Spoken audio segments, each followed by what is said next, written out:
राकेश जी, मुरादाबाद के गुमनाम क्रांतिकारी सूफी अम्बा प्रसाद के बारे में आप कुछ प्रकाश डालिए। सूफी अम्बा प्रसाद भारत के क्रांतिकारी आंदोलन की ऐसी शख्सियत है जिसके बारे में शहीद आजम भगत सिंह ने लिखा कि वे सच्चे देशभक्त थे। उनके हृदय में देश के लिए दर्द था। वे भारत की प्रतिष्ठा देखना चाहते थे, भारत को उन्नति के शिखर पर पहुंचाना चाहते थे। तो भी आज भारत में बहुत कम लोग उनके बारे में जानते हैं। यानी जिसका शहीद आजम भगत सिंह इतना आदर करते थे वो थे सूफी अम्बा प्रसाद। सूफी अम्बा प्रसाद भारत की क्रांतिकारी परंपरा में उस दौर के नायक हैं जब क्रांतिकारी परंपराएं जन्म ले रही थी, पत्रकारिता शुरू हो रही थी अंग्रेजों के खिलाफ। इनका जन्म 19 जनवरी 1858 को मुरादाबाद जिले में हुआ। इनका एक हाथ कटा हुआ था और ये अपने बारे में ये कहते थे कि 1857 की लड़ाई लड़ते हुए मैं शहीद हुआ, इसीलिए मेरा 1858 में जन्म हुआ है और वहाँ मेरा हाथ कट गया था, इसलिए वो जन्म से ही मेरा हाथ एक नहीं है। इसके बावजूद उन्होंने यहाँ पे अपनी पढ़ाई की, बरेली में पढ़ने गए और सूफ़ी एक इनके गुरु थे जिन्होंने इन्हें प्रेरणा दी देश की आज़ादी के लिए लड़ने के लिए, इसलिए इन्होंने अपने नाम के आगे सूफ़ी लगाया और मुरादाबाद में एक जमाउल उलूम उर्दू अखबार निकाला 1890 में। 1890 में जब पत्रकारिता शुरू हो रही है और अंग्रेज़ों के खिलाफ ऐसी कलम उठाई कि 1897 में राजद्रोह में ये गिरफ्तार हो गए। राजद्रोह में इन्हें गिरफ्तार करा गया लेखन के कारण, और फिर छूट गए। 1899 में आए, फिर इन्होंने लिखना शुरू करा अंग्रेज़ों के खिलाफ, तो फिर इन्हें गिरफ्तार कर लिया गया दोबारा। उसमें एक बीच में कहानी भी आती है कि एक बार अंग्रेज इन्हें गिरफ्तार करने पहुँचे तो ये अपने घर पे एक बड़ा सा फ़ोटो लगा हुआ था, उसके पीछे छिप गए और फिर दूसरे दरवाजे से निकल के चले गए। लेकिन खैर बहरहाल वो गिरफ्तार हुए और अब की बार अंग्रेज़ों ने सोचा कि ये तो बहुत ही क्रांतिकारी आदमी है, मानेगा नहीं ऐसे, तो 6 साल की कठोर कारावास दी और संपत्ति भी जब्त कर दी।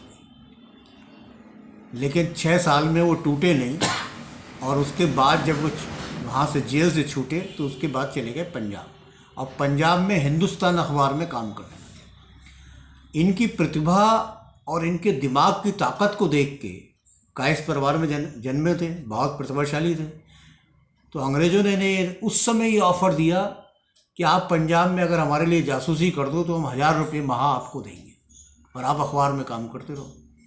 इन्होंने इसको ठुकरा दिया और भगत सिंह के चाचा अजीत सिंह के साथ मिलके, जो पंजाब में हिंदुस्तान अखबार में काम करते हुए भारत माता सोसाइटी की स्थापना की अजीत सिंह ने, उसके साथ मिलके उनमें काम करने लगे।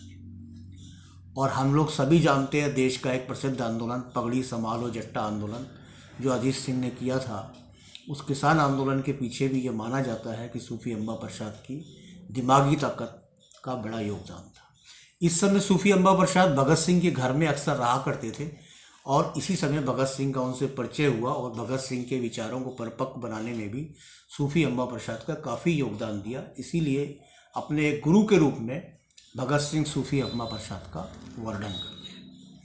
1909 में इन्होंने पेशवा अखबार निकाला, पंजाब से ही अपना, लेकिन सरकार दमन पे आपदा थी और ये वो काल था जब तिलक को भी सज़ा दी जा रही थी और इन्होंने अजीत सिंह और सूफी अम्बा प्रसाद को भी सरकार पकड़ने की कोशिश की, तो ये लोग यहाँ से ईरान चले गए और ईरान से टर्की भी गए। और उस समय जो अंतर्राष्ट्रीय स्तर पे जब 1914 में विश्व युद्ध छिड़ा तो उसकी पृष्ठभूमि में जो जर्मनी में तैयारी चल रही थी उससे मिलके पूरे दुनिया में क्रांतिकारी आंदोलन को संगठित करना, विशेषकर टर्की में और ईरान में।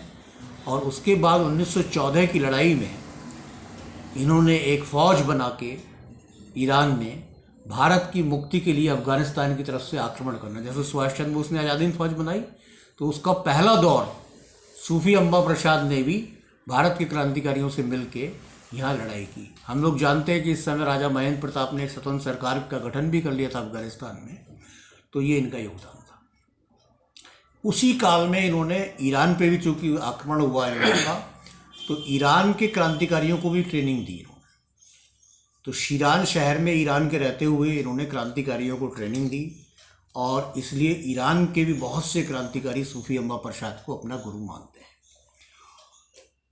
और इसी समय 1915 में ईरान के शीरान शहर में जब अंग्रेज़ों की फ़ौज पहुंची, तो उन्होंने वहां इन्हें गिरफ्तार कर लिया। लड़ते हुए रिवॉल्वर निकाली, इन्होंने गोली चलाई, लड़ते हुए गिरफ्तार हो गए। गिरफ्तार होने के बाद अंग्रेज इन्हें फांसी भी चढ़ाने की घोषणा की अंग्रेज़ों ने, लेकिन इन्होंने जेल में ही अपनी समाधि लगा दी। और चूंकि जेल में समाधि लगा दी और सूफी नाम इनके आगे जुड़ा हुआ था, तो इन्हें एक रूहानी संत मानते हुए इनकी शीरान शहर में मजार बना दी गई। और चूंकि ईरान बाद में स्वतंत्र हो गया और इनके बहुत से शिष्य सरकार में शामिल थे, तो वहाँ मजार पे सूफी अम्बा प्रसाद की याद में मेला लगाने की परंपरा शुरू हुई। और ये मेला, ऐसा सुना जाता है कि आज तक ये मेला सूफी अम्बा प्रसाद की याद में ईरान शहर में लगाया जाता है। लेकिन हमें अफसोस है इस बात का कि मुरादाबाद में जहाँ के रहने वाले हैं, इनकी वो जगह पड़ी हुई है, वो ऐतिहासिक इमारत पड़ी हुई है जहाँ पे ये अखबार निकालते थे और 2-2 बार गिरफ्तार हुए। उस जगह पे आज भी खंडर पड़ा हुआ है। सरकार ने उसकी कोई शुद्ध नहीं ली है, कोई स्मारक नहीं बनाया है, और जो छोटा मोटा प्रयास किया है उससे भी वहाँ कोई मूर्ति की स्थापना या कुछ भी नहीं हो पाया। और मुरादाबाद के लोगों को ये याद भी नहीं है, देश के लोगों को तो छोड़िए, लेकिन मुरादाबाद के लोगों को याद नहीं है, और उनकी जाति के लोगों, कायस्थों को भी याद नहीं है कि सूफी अम्बा प्रसाद जैसा महान व्यक्ति, जिसे भगत सिंह जैसे शहीद आजम ने अपना गुरु माना, वो मुरादाबाद की एक ऐसी शख्सियत था कि जिससे अंग्रेज़ सरकार हमेशा भयभीत रही।